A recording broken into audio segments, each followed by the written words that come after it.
Permanent Secretary in the Ministry of Health, Wellness and the Environment, Louis Deschong, has indicated that a strategic planning meeting will be conducted with ministry officials this coming Monday. The PS said that the ministry wants to ensure that it does all in its power to deliver a seamless health service to St. Vincent and the Grenadines. Monday of next week, all members of the top management team and what I refer to as the senior management team, we will sit together in a closed session to plan the way forward from the 1st of February. We're going to use our already tabled result indicators to see how we might be able to fashion them, to shape them into a cohesive structure. The meeting, which will take place at the Beachcombers Hotel Conference Room, will be facilitated by retired health professional Carl Brown. According to the Permanent Secretary, the 10th European Development Project, which seeks to modernize and improve the national health sector in SVG, is well underway. At this juncture, the infrastructural component of the 10th EDF is underway. We are now preparing to begin construction of the polyclinic in Mesopotamia. We know that at the Levi Latham Health Center, there's where we have operated over the years, a hospital and the clinic, daily operations of a clinic. We are preparing now to temporarily relocate the hospital, which is on the upper floor of the Levi Latham Health Center, to the Evesham Health Center. It's only a 12-bed hospital, so it's extremely small, and we're going to transfer those operations to that site. Deschong further advised that it is anticipated that there will be disruptions during the improvement process. However, he is appealing to the public to be patient so that the delivery of general health services can be done at a higher level. So what I am asking today, what I'm asking the public to do is to show some understanding, be patient where there are disruptions.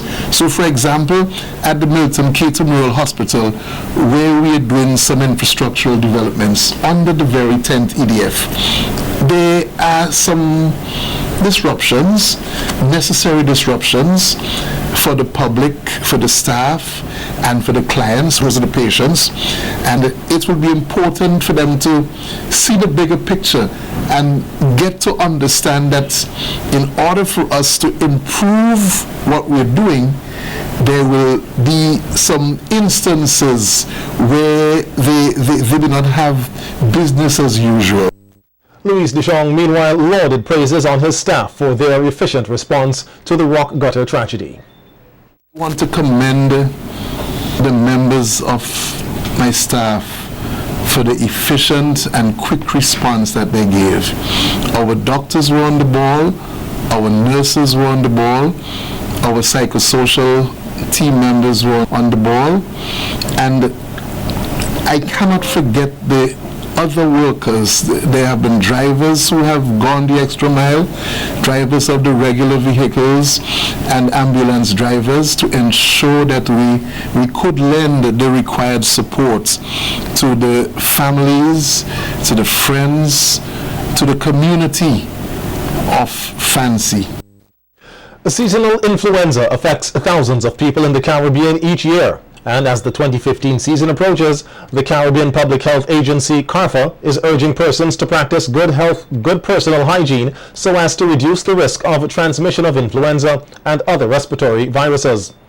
Executive Director of CARPHA, Dr. C. James Hospitalis, states that the primary method of influenza transmission is through interpersonal contact. He adds that the elevated flu activity presently existing in the United States, when combined with the high travel season to the Caribbean, makes it necessary for persons to take the necessary steps to protect themselves and loved ones from the flu. The director further states that vaccination still remains the most effective way to prevent the disease, and safe and effective vaccines have been available for more than 60 years. Seasonal influenza is characterized by a sudden onset of high fever, dry cough, headache, muscle and joint pain, severe malaise, which is that unwell feeling, sore throat and runny nose. The recovery period for most people is 1 week. However, influenza can cause severe illness or death in persons at high risk. According to Prime Minister Dr. Ralph Gonsalves, the government of St. Vincent and the Grenadines realizes the importance of the socio-economic and infrastructural development to this country. In delivering his 2015 budget address, PM Gonsalves indicated that in the capital estimates for 2015, $165.6 million of the total capital budget is dedicated to the economic affairs of the country. This investment program is targeted at generating growth, economic growth and job creation in the main productive sectors of the economy. Projects financed under this heading include the major infrastructural developments in airport construction, roads, bridges, river defenses, information, communications technology, agriculture and tourism. A sum of $57.52 million, or 34.7% of the capital budget estimated for the functional category economic affairs, or nearly 20% of the total capital budget, is allocated for roads, bridges and river defenses. Planned expenditure on airport development at Argyle for 2015 totals $74.7 million. Prime Minister Gonsalves further stated that for 2015, road improvement will be of primary focus.